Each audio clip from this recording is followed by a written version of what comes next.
అనగనగా ఒక ఊరిలో రాజు అని కట్టెలు కొట్టుకునే అబ్బాయి ఉండేవాడు.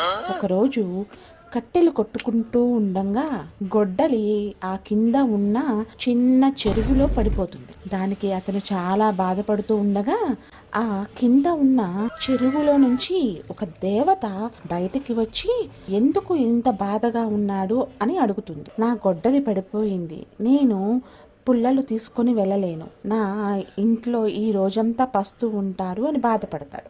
దానికి గాను ఆవిడ నీటిలో నుంచి ఒక బంగారు గొడ్డలిని తీసి ఇస్తుంది.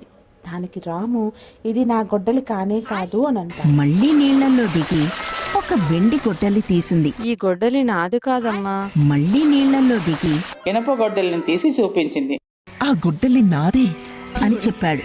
అప్పుడు వనదేవత వీరయ్య నిజాయితీని మెచ్చుకుని అంతకు ముందు తీసిన వెండి బంగారు గొడ్డలను కూడా వీరయ్యకు ఇచ్చింది.